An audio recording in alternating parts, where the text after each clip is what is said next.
So over here, you can see that I have a simple document and I got some spelling errors right here, which I can see because there's red underline over here. So in order to correct that out, I can go on to the words where I can see the red underline, right click on it, and you can see some suggestions right over here. So you can go over here and just click videos, as you can see. So that is the suggestion right over there. Let me just press Ctrl Z, and over here I have some other option as well. I got feedback on suggestion, like you can see, say the suggestion is wrong or suggestion is unclear. You can ignore it out, or you can always correct this to video. So if you type in this spelling, it always corrects that to videos right there. Or you can add the word to dictionary. Maybe this is a noun that you want to keep on using, then you can add the word to dictionary right over there so that it does not show it as an error anymore.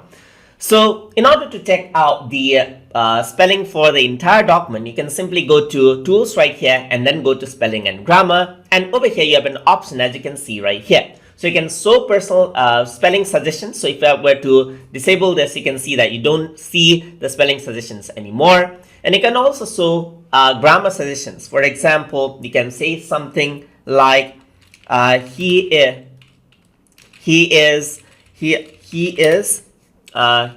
maybe let's say, for example, he are a human, just like this. Okay, so this is an incorrect grammar. So now what happens is that it'll suggest out when I run the spell checker. So let me just go around over here onto spelling and grammar, and then you can also access your personal dictionary and add in the words you want them to skip. So I'm just going to go around right here, click on spelling and grammar check right here.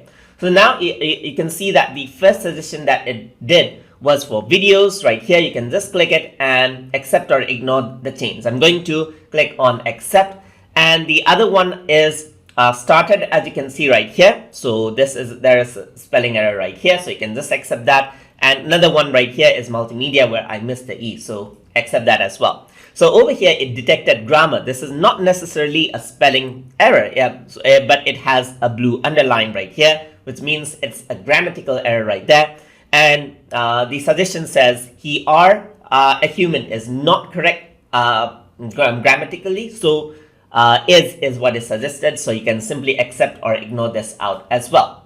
So the document looks good. You can go back or forward by using the suggestion arrows right over here. Let me just go back right here, just like that. And I'm going to go around to spelling and grammar, just like this. So you can go forward, and let's say you can ignore it. You can go back, accept, you can go forward, just like that, go back, just like that, accept or ignore that out.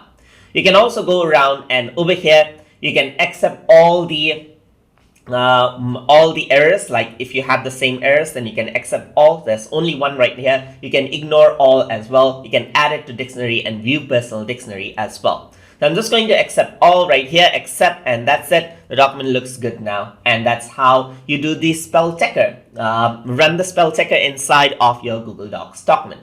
So if you guys learned something as always, and as always, please like, comment, share, and subscribe.